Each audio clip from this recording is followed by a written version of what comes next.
Support for Lab Out Loud is brought to you by the National Science Teachers Association. Find out more at nsta.org. This is the Lab Out Loud podcast, science for the classroom and beyond.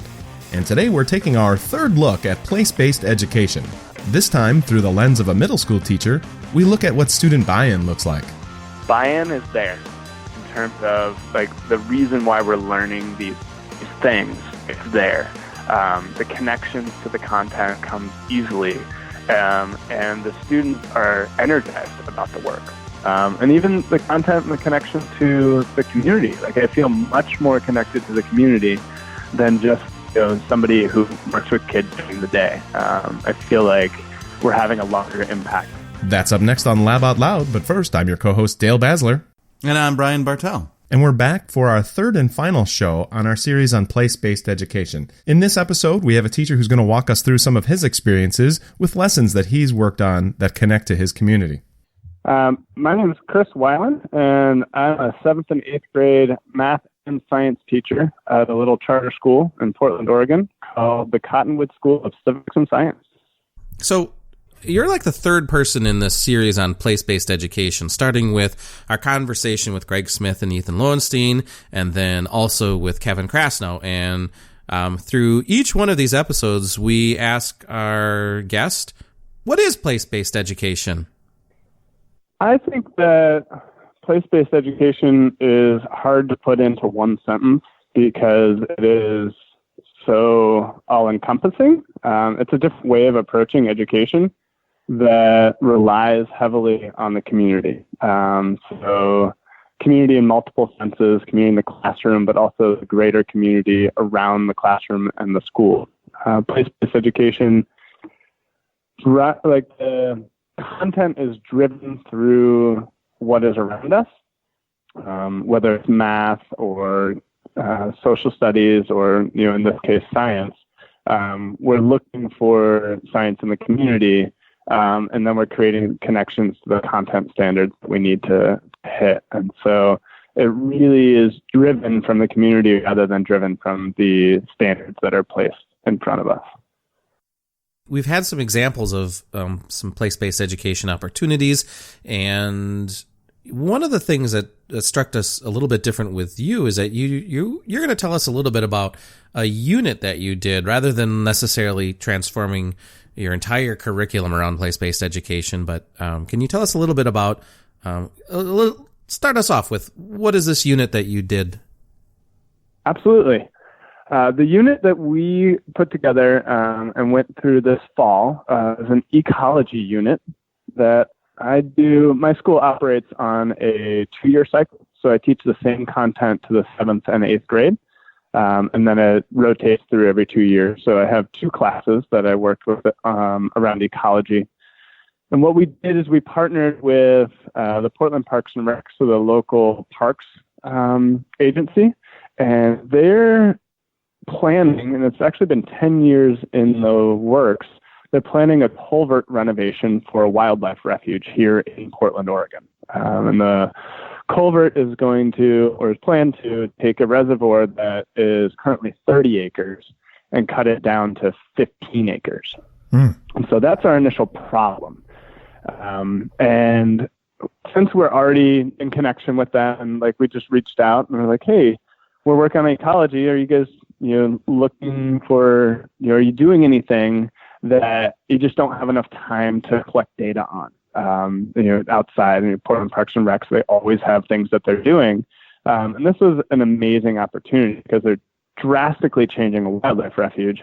And they actually told us that the Audubon Society in Portland raised some really distinct concerns about the impacts on waterfowl. And you can imagine the reservoir decreasing by a half, approximately, is the estimated, could have a huge impact on the wildlife habitat for waterfowl.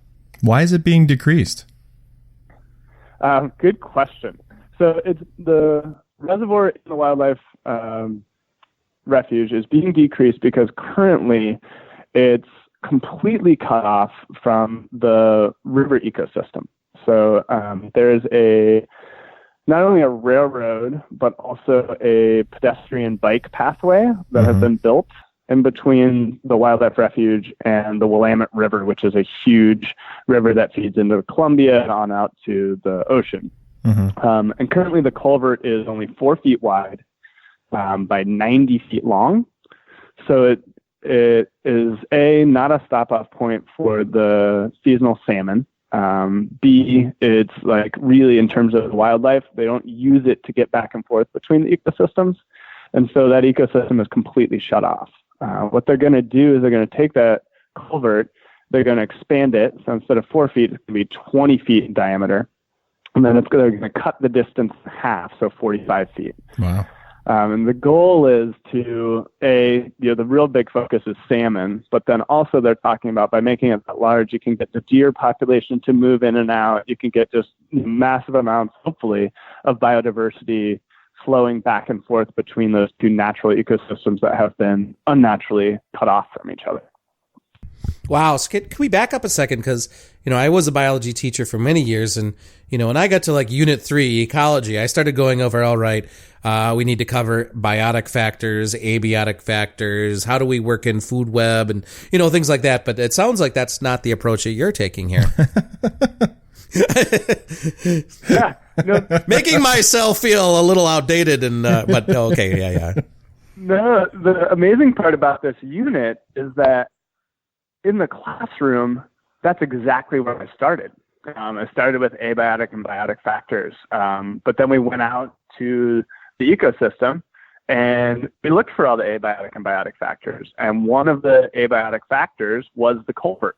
Oh, yeah. We were able to talk about impact on the biotic factors of the animals and the water and microbes in there. And we actually had a guest speaker come in and teach us about the waterfowl and the different categories of them.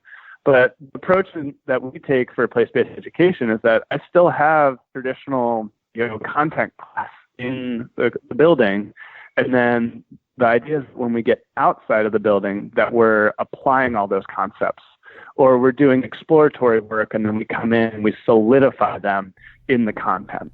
Oh, sure. Sometimes one comes before the other and we go back and forth. You're talking like a big concrete culvert, right? Yeah. So okay. Just basically a big giant cylinder that connects one to the other. Yeah. I can't believe that's that big. That's huge. Right? Yeah. 20 feet by 45. Yeah. You could drive through that. Yeah. Yeah. And kind of the fun part is just in terms of talking about with our kids, I always love to make things concrete, for the middle school brain. No pun intended there. But one of my students is fairly short. She's like 4 foot 5 inches. And so I asked her first before I used her, but when talking to the class, I was like, yeah, so we're going from a sage, which is one of my students, sage-sized culvert to a room-sized culvert because my room is 20 feet tall. Awesome. So we're like, I had Sage stand up and they're like, oh my God, that's huge.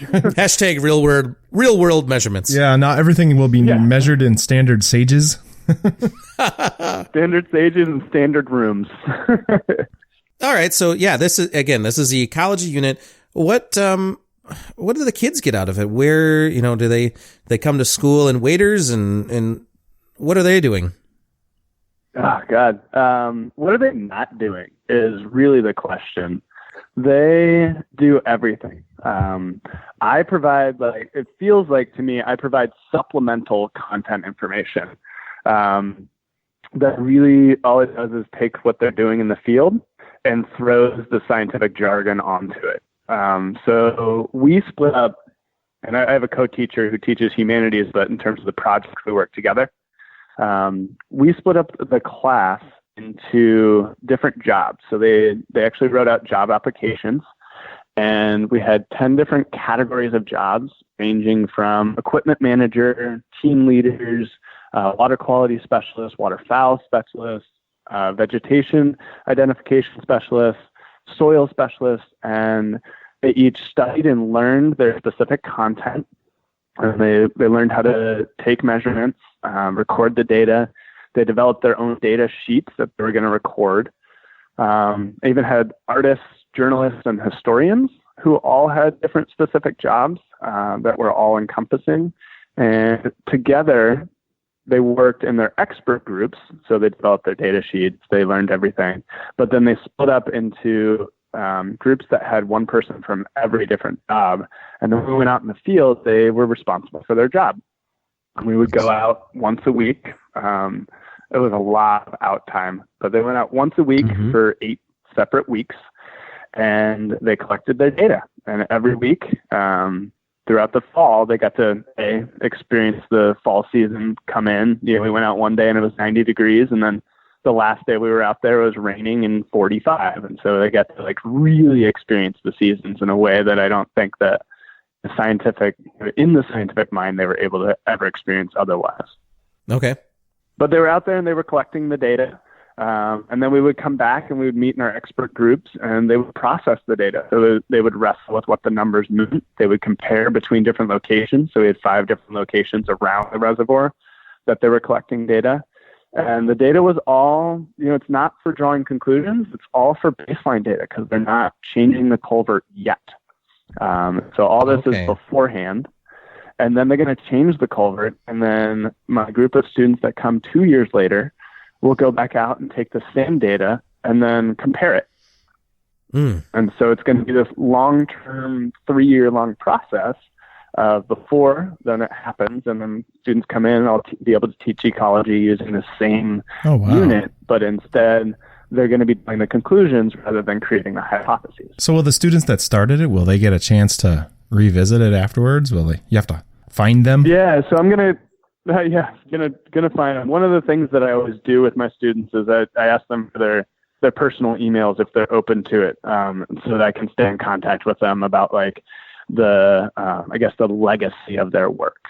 And so I'll shoot out an update and I'll invite some of the students back to listen in on the presentations, to give critiques, and it's a fairly regular thing to have our graduates come back and to participate and help out in the classroom. That's awesome. I mean, to think that you can have that expression, the legacy of their work. Yeah. That's fascinating. Yeah. I'm just thinking back to like personal email addresses from middle school students, because I'm sure those are fascinating in of themselves. Oh yeah. Oh, they're amazing. Students don't know to put their names on it, and one of the emails is like Assassin Games 123, and I'm like, I don't know who this is, but they're definitely asking me about the science homework, so I guess I'm just going to respond. Well, I'll teach them that. My wife teaches at the college level, and still occasionally gets messages like that, and you're like, who is this? Well, and the funny thing is that we see this as parents, we see this with parent emails in the educational system, because those personal emails they made like 15 years ago, they can't get rid of. And so they have these embarrassing email handles, and they were like, yeah, I did that when I was like 12, and they just can't get rid of it. And those are like the Hotmail accounts. But anyway, right. Yeah. So, okay. A parent whose email is Kapow. No idea who this is. Yeah. So your students report back, so they are, and now your next students that are coming up are going to kind of work on the conclusion of it. That's where we left off, right? Yeah. And we're kind of missing a middle piece, because one of the great parts about place-based education is the whole idea of an authentic audience. Yeah, what does the community get out of this? Right, exactly. So, I love this unit because it uses the parks. And as we're out there in the parks, there's people walking through all the time, and they're asking us, what we're doing. And the journalist's job was to share that with the community that way. Oh, cool. But also, so that's one of the job responsibilities. So they came up with, I taught everybody a 30-second elevator pitch, and then the journalist created one and taught everybody, so that whenever somebody's walking by, if they ask about it, know how to give that 30-second elevator pitch. And then we also had the really concrete, authentic audience of the ecologist from Portland Parks and Rec, who tasked us with this job of collecting the data. She came in and kind of kicked off the whole unit of like, hey, we can't take this data. We have too much going on, but we really need it because there's a community concern. And then so at the end of it, not only do they wrestle with the data and come up with their own conclusions, but they also present it in a professional manner. So every group got together and created their own personal presentations about what their job was, what they did, the data, and then the conclusions. And then they also put in their suggestions for the future. So they put in suggestions for 2 years out group. When you go out, you should know this, or you should practice this before you get out to the field. Oh, wow. That's, that really gives a sense of belonging to the community and wanting to give back there. So now how did you get started on reaching out to the Parks Department? No, they contacted you, right? Oh, they contacted you. It was kind of a dual action, or kind of both ways. Mm-hmm. One of the things, because we're a place-based school, we benefit from the fact that we're always reaching out for partners. And so we have actually been partnering with this wildlife refuge for, I think it's ongoing 4 years.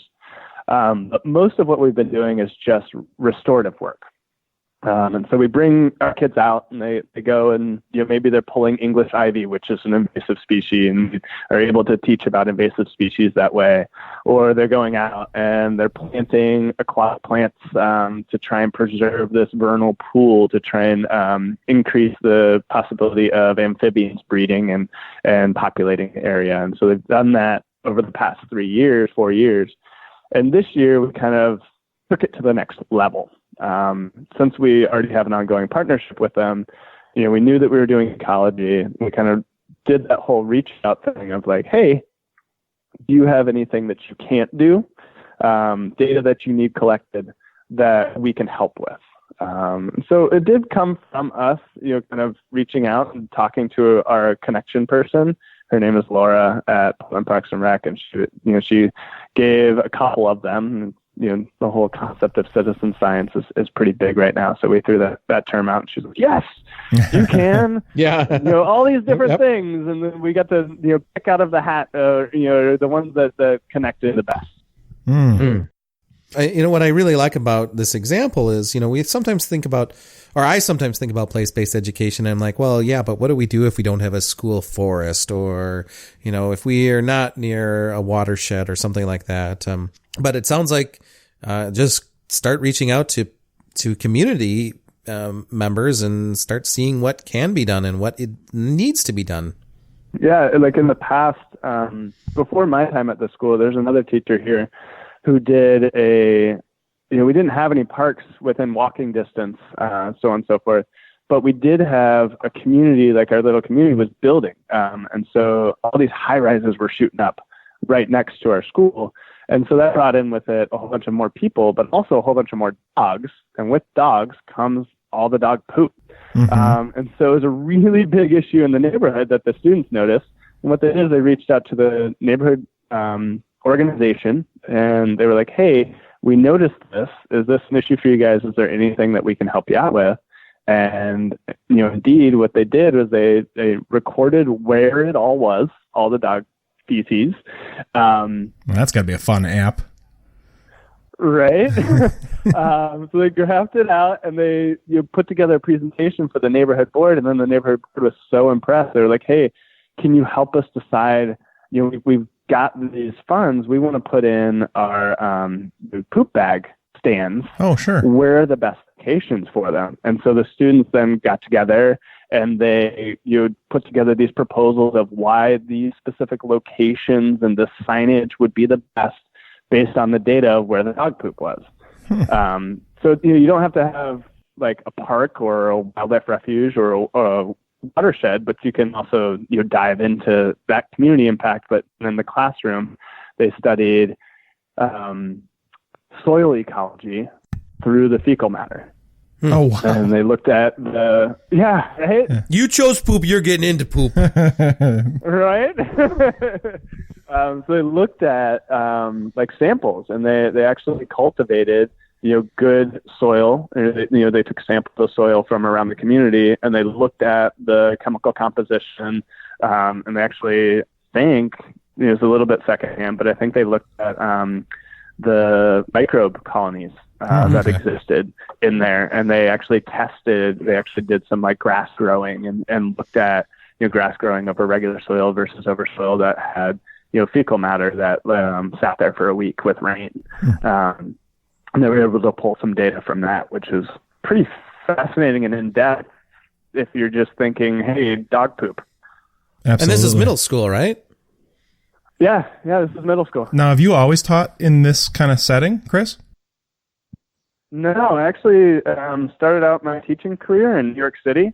Teaching, just straight middle school science in downtown Manhattan. So making the transition to this, was it a challenge? Was it a hard thing to wrap your head around, or was it sort of a natural fit for you?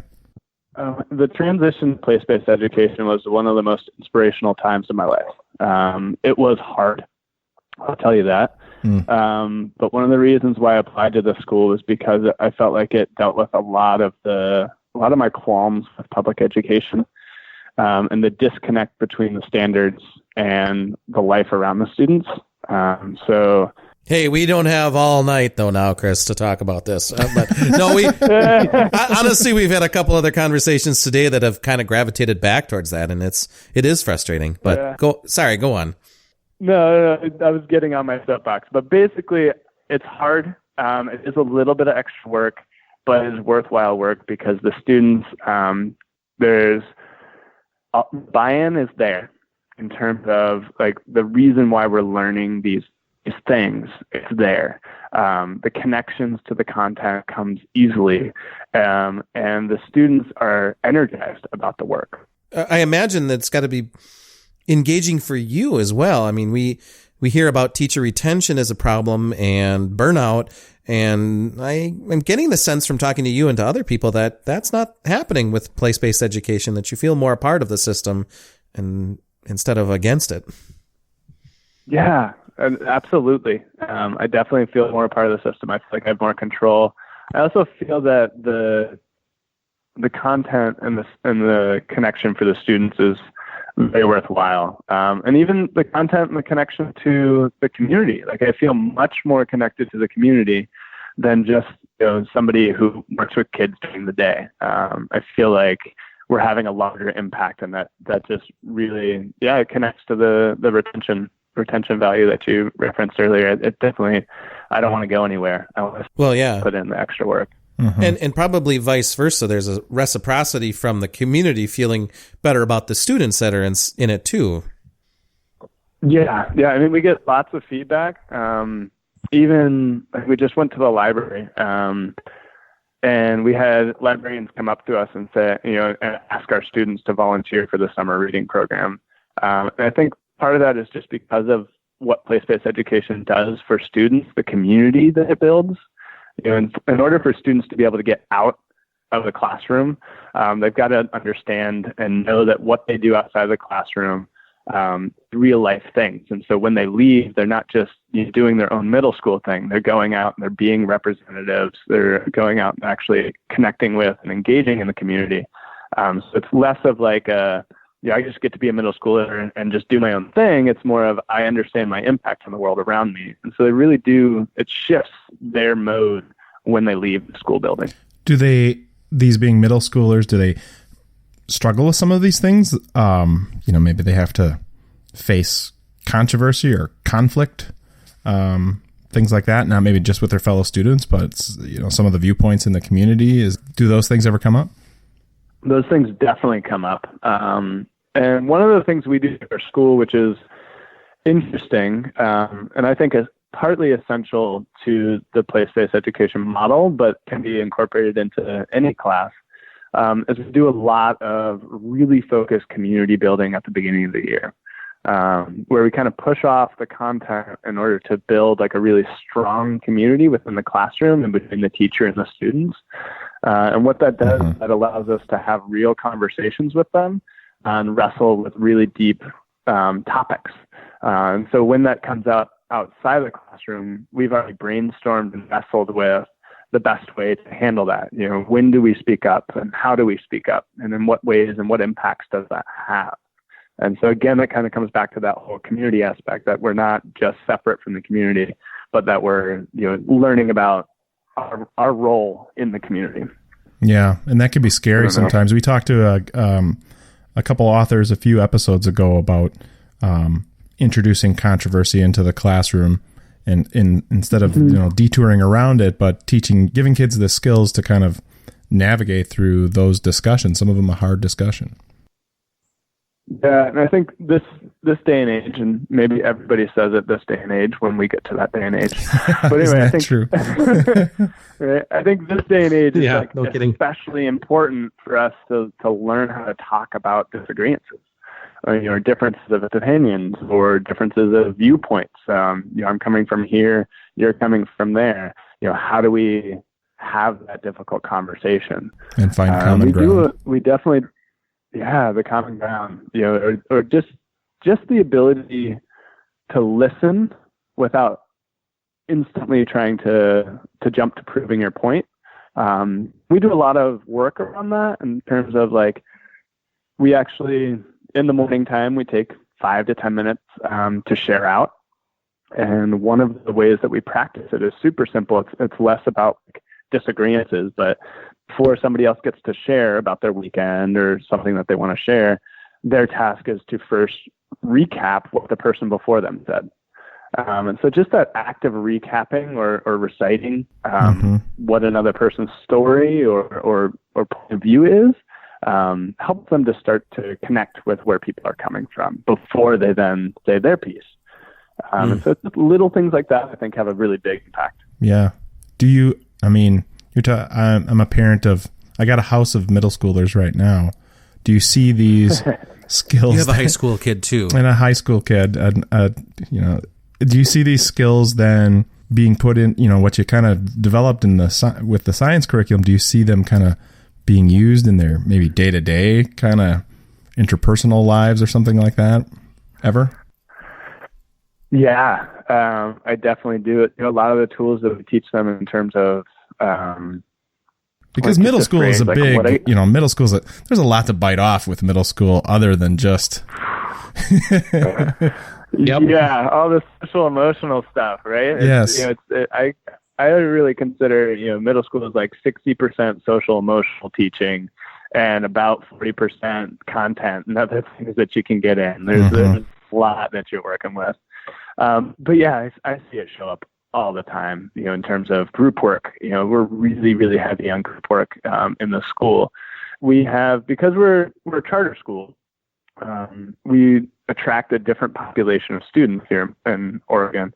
And so that creates what I think is a little bit more of a diverse student body in terms of where these students are coming from and what their comfort level is with different things. And so, in terms of group work, we see that kind of come to light, the differences in student backgrounds and how comfortable they are with the content. And through all that structuring and scaffolding and helping them with these conversations, you really see students step up as leaders, and you really see students opening up. Even if they don't understand concepts, they're really good at asking for help.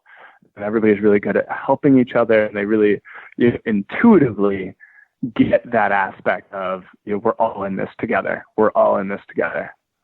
How do you measure mastery, the student mastery afterwards, though? Individual student growth, those kinds of things. Yeah, definitely. So with this unit in particular, I had 3 different stages of assessment. One of them was a traditional test. But my test incorporated the science concepts that we covered in the classroom, but required the students to not only explain the concepts, but to explain the connection to the ecosystem that we studied. And so the ecosystem was called Oaks Bottom Wildlife Refuge. So that was their task, is not only did they have to show that they mastered the content, but they also had to provide the connections to their real life. And for some of them, the real life examples is what drove their ability to explain the content, and some of them vice versa. I also assessed them based on the data collection and then the processing of the data. So each group had their own process, and then I actually had some of the groups that weren't doing the like water quality or the soil quality, I had them working with the groups to get that, kind of graphing and that data processing, content in. And so based on the work that they produced there was assessment there. And then the final assessment was their presentations to Portland Parks Rec. So we had Laura, who introduced the topic, come back at the end of the unit. And we did a really like a formal presentation in our makeshift auditorium where we had, they all created slideshows and they created scripts for their presentation, and they presented not only to family members, to their class, but also to Laura from Portland Parks and Rec, who then gave critique and feedback at the end to each of the groups, as well as, of course, she was like super, super thankful because it was amazing data that they collected. Mm-hmm. So what comes next after the wildlife refuge? Yeah, another culvert, or does that? I mean, again, I'm trying to think about the way that I taught ecology, and it was pretty similar until we got a new textbook. And I'll be honest, that was not. I'm a little ashamed of that, but doesn't sound like that's how you tackle that. It sounds like, all right, you look for the project first, and does it fit the learning, and then what kind of information the students need in order to master that learning. Yeah. The way that we tackle the content is kind of simultaneous. So we know the content that we want to get to, looking at the standards, and we, as a school, we've broken it down into, each grade level. We want to make sure we hit this. I have a little bit of freedom because I teach both 7th and 8th grade. Oh, so sure. I can kind of cover things, between the 2 years cycle. But we approach our content by sometimes we just look and we just reach out to as many organizations as possible and say, hey, what do you need? What can we help with? And then we look and say, hey, how can that connect with the content that I know I need to address? And sometimes it's like a 2-week, really quick, like get out there and just help out in this way and have this small connection to the content. And sometimes it's like this unit where it is my whole fall, ecology unit is just super connected and super deep in the getting outside the classroom and the place-based fieldwork education model. So what's next then? So next, since I'm on the 2-year cycle, next year we're doing water cycle. And so It's not your traditional water cycle. What we do, and this one I actually designed last year, and it's the Portland water cycle. And so we're looking at our watershed that provides our natural water, which filters it out. We look at the engineering behind transporting that water from 30 miles east of us into Portland, the engineering of getting it into the houses, the meters of everything. And then we look into the biology of the water treatment plant of sewage. And so we do trips to all of those locations and we learn about every little piece. So there's watersheds built in there, there's engineering, and then there's microbiology in terms of the way that they process and then put it back out into the Columbia River. Well, thanks. So you've given us a lot to think about and challenge us a little bit too, and hope that we hear some listeners tackle some place-based education, at least sentiments within their units, and start small and see where it takes them. Absolutely. And if you're curious at all to know a little bit more about some of the other units that we have done here kind of across the K through 8 level, one of the educators at our school, Sarah Anderson, just wrote a book that uses a lot of the units from our school as examples of place-based education. And that book's called Bringing School to Life. Oh, okay. And it's an awesome book. A couple of my past units have made it in there. This current unit didn't because of publication date, but it's really awesome. It just got published last month, actually. Excellent. Oh, actually, yeah. I was, I think I was working with Greg to find someone who might write a review for that. So I actually reached out to someone in a previous episode who helped us with citizen science, and she gave some ideas. Awesome. That's great. So hopefully we'll get a good one out there for that. So again, thank you so much for your time, Chris, and we'll make sure to include some of that in the show notes. Yeah, thank you so much. It's great to be able to talk about the unit. I'm clearly pretty passionate about it. It was pretty awesome. Thanks very much. Well, thanks a lot, Chris, and have a good night. All right, you too. Ciao, ciao. If you'd like to learn more about today's episode, head on over to our website, laboutloud.com, for more information. You can also find details about all the previous episodes, and you can leave us feedback and comments. We want to hear from you. If you enjoyed the show, make sure you've subscribed on iTunes, Google Play Music, or your favorite podcasting platform. And if you really enjoyed it, consider leaving us a rating or a review. Your feedback helps others find our show. If you like Lab Out Loud and you love the show that we provide for you, please consider supporting the show at our Patreon page. Head on over to patreon.com/laboutloud for more information. Until next time, I'm Dale Basler. And I'm Brian Bartel.